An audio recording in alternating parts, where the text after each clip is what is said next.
आज के हमारे इस वीडियो का विषय है एंटीवर्ड डिस्क। इस वीडियो के माध्यम से हम जानेंगे एंटीवर्ड डिस्क की बनावट, इसको लगाए जाने का प्रयोजन और इसको लगाने की प्रक्रिया। तो सबसे पहले हम बात करेंगे एंटीवर्ड डिस्क लगाए जाने का प्रयोजन अथवा इसे क्यों लगाया जाता है। कंपोजिट अथवा पोर्सिलेन इंसुलेटर्स जैसे कि 9 एसटी अथवा बीटी इंसुलेटर्स पर पक्षियों के बैठने के कारण जो अर्थ फॉल्ट अथवा ट्रिपिंग आती है, उसकी रोकथाम के लिए ही एंटीवर्ड डिस्क लगाई जाती है।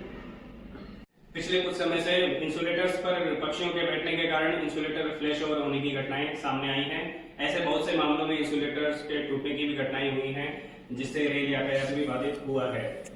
ऐसा पक्षियों के इंसुलेटर्स पर बैठने के परिणाम स्वरूप लाइट तथा अर्थ पार्ट के बीच शॉर्ट सर्किट होने के कारण होता है। इस प्रकार की घटनाओं की रोकथाम के लिए ही एंटीवर्ड डिस्क को ऐसी संदिग्ध लोकेशन पर लगाए जाने का प्रस्ताव आया है, जहां पक्षियों के इंसुलेटर्स पर बैठने के कारण इस प्रकार की स्थिति उत्पन्न होती है। एंटीवर्ड डिस्क इंसुलेटर्स के लिए एक सुरक्षा कवच की तरह भी कार्य करती है, क्योंकि इसके बाहरी किनारे पर तीखी स्पाइक्स होने के कारण पक्षी इंसुलेटर्स पर नहीं बैठ पाते हैं। TIMI 0059 के रिवीजन फर्स्ट के तहत इस प्रकार की घटनाओं की रोकथाम एवं निजात पाने के लिए एंटीवर्ड डिस्क लगाए जाने का प्रस्ताव आया है, जिसके तहत 25 kV लाइव पार्ट के अंत में इंसुलेटर्स की मेटल कैप और उनकी फर्स्ट डिस्क के बीच में यह डिस्क लगाई जाती है। अब हम एंटीवर्ड डिस्क की बनावट के बारे में बात करेंगे। एक एंटीवर्ड डिस्क कुल 3 भागों में होती है, जिसमें एंटीवर्ड डिस्क, इसे फिक्स करने के लिए नट बोल्ट तथा एंटीवर्ड डिस्क प्लेट आदि शामिल हैं। एंटीवर्ड डिस्क कास्ट एक्रिलिक शीट की बनी होती है। इसकी स्पाइक्स की लंबाई 60 mm होती है। पोर्सिलेन इंसुलेटर्स के लिए 400 mm बाहरी व्यास तथा कंपोजिट इंसुलेटर्स हेतु 350 mm बाहरी व्यास वाली एंटीवर्ड डिस्क का उपयोग किया जाना चाहिए। पोर्सिलेन इंसुलेटर्स में एसटी तथा बीटी इंसुलेटर्स में लगाई जाने वाली एंटीवर्ड डिस्क का आंतरिक व्यास 75 mm होता है, जबकि 9 इंसुलेटर में लगने वाली एंटीवर्ड डिस्क का आंतरिक व्यास 85 mm होता है। इसके पृथक कंपोजिट इंसुलेटर्स में एसटी, बीटी तथा 9 तीनों प्रकार के इंसुलेटर्स के लिए समान एंटीवर्ड डिस्क उपयोग की जाती है, जिसका आंतरिक व्यास 47 mm होता है। एंटीवर्ड डिस्क की मोटाई 8 mm होती है। सभी nut bolt 30x8 mm size के होते हैं, जो कि स्टेनलेस स्टील के होने चाहिए। नट बोल्ट्स में फ्लैट तथा स्प्रिंग वॉशर का उपयोग किया जाना चाहिए। अभी हमारे सामने एसटी इंसुलेटर है, जिस पर कि हम एंटीवर्ड डिस्क को लगाना सीखेंगे। एसटी इंसुलेटर का ये जो पार्ट है, ये 25 kV लाइव पार्ट की तरफ रहता है और ये वाला हिस्सा अर्थ पार्ट की तरफ रहता है। जो एंटीवर्ड डिस्क लगाई जाती है वो 25 kV लाइव पार्ट की तरफ वाली जो ये मेटल कैप होती है, इसके तथा जो फर्स्ट डिस्क है इंसुलेटर की, उसके बीच में लगाई जाती है। अब हम सबसे पहले डिस्क का जो छोटा वाला हिस्सा है, उसके साथ में एंटीवर्ड डिस्क प्लेट को फिक्स करेंगे।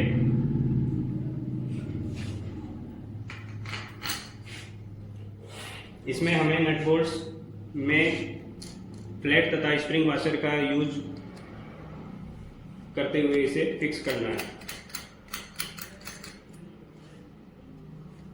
ऐसा हम इसलिए करते हैं ताकि हमें बाद में एंटीवर्ड डिस्क को लगाने में आसानी रहे। अब हम एंटीवर्ड डिस्क को लेंगे और उसे इस प्रकार मेटल कैप और जो डिस्क है इसके बीच में इस प्रकार फंसाएंगे, और जो हमने पहले से पार्ट फिक्स किया था, इसे इस बार डिस्क पे नट बोल्ट से फिक्स करेंगे।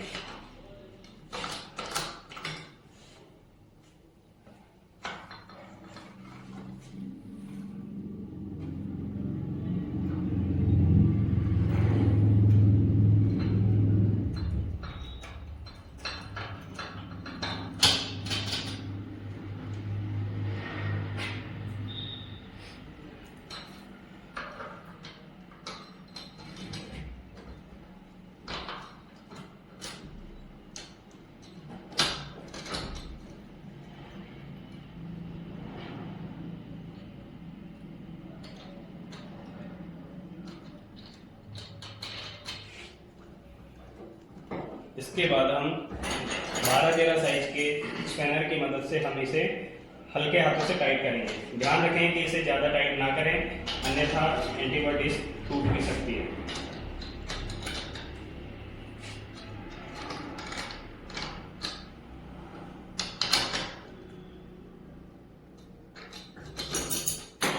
इस प्रकार से हमने एंटीबर्ड डिस्क को इसमें फिक्स किया है। इससे जो पक्षी होंगे वो यहाँ पर नहीं बैठेंगे, क्योंकि जैसा हमने वीडियो में पहले बताया था कि इसकी जो स्पाइक्स होती है वो काफ़ी तीखी होती है। इसी कारण पक्षी इस पर नहीं बैठ पाते हैं, और जिससे हमारे इंसुलेटर की सुरक्षा होती है। आज हम एसटी और बीटी इंसुलेटर पर एंटीबर्ड डिस्क लगाना सीखेंगे, इंस्टॉल करना सीखेंगे।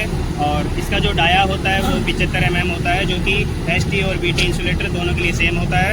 ये इसलिए लगाया जाता है ताकि इस पर कोई पक्षी के बैठने से जब लाइव पार्ट और डेड पार्ट जो होता है उससे वो पक्षी के बैठने से जब वो शॉर्ट सर्किट हो जाता है, उससे बचाने के लिए एंटीबर्ड डिस्क लगाई जाती है। और इसे हम आज इंस्टॉल करना सीखेंगे। इसे 25 kV लाइव पार्ट के एंड की तरफ पोर्सिलेन इंसुलेटर, इसके मेटल कैप और इसकी फर्स्ट डिस्क, इसके बीच में इसको इंस्टॉल किया जाता है। ये देखेंगे हम, जैसे इसको यहाँ से लगाएंगे इस प्रकार से, और ये ऐसे अलग अलग पीसेस में आता है, जिसको इस तरीके से असेंबल करके और यहाँ पे लगाया जाएगा। इसको एक बार ऊपर घुमा के ऊपर कर लो, वीडियो में अच्छे से दिखाएंगे। इस प्रकार से इसको यहाँ पे लगाकर मेरे पास एक इसको पकड़ के रखना।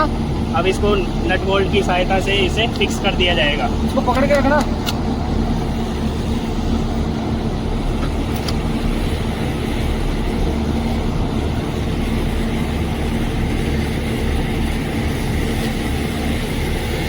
ये एंटीबर्ड डिस्क अधिकांशतः उन लोकेशन पर लगाया जाता है जहाँ पर पक्षियों के बैठने की वजह से ज़्यादातर शॉर्ट सर्किट होने का खतरा रहता है। ऐसे इसके साथ में जो नट बोल्ट है उसमें 12-13 साइज का पाना लगता है, उसकी सहायता से इसे फिक्स किया जाएगा।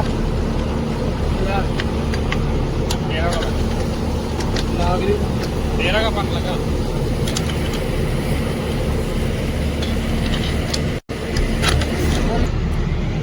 अभी जिस प्रकार हमने बीटी इंसुलेटर में लगाया, ठीक उसी प्रकार एसटी इंसुलेटर में भी जो एसटी इंसुलेटर की जो मेटल कैप और उसकी जो फर्स्ट डिस्क है, इसके बीच में हम ठीक उसी प्रकार से इसको असेंबल करके नट बोल्ट कस के इसको भी फिक्स कर देंगे।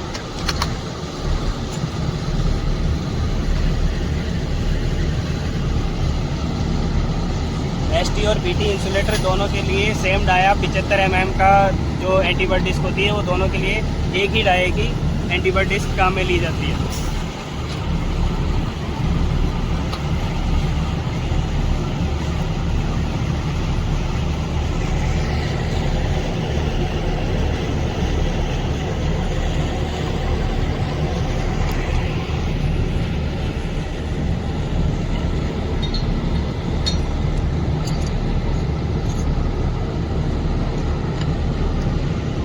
एंटीबर्ड डिस्क की स्पाइक्स तीखी होने की वजह से यहाँ पर पक्षी नहीं बैठेगा, और जिससे कि कोई किसी प्रकार का शॉर्ट सर्किट नहीं होगा और OHE में कोई प्रकार की ट्रिपिंग नहीं आएगी। ये हमारा एसटी इंसुलेटर में एंटीबर्ड डिस्क का इंस्टॉलेशन कंप्लीट हो चुका है।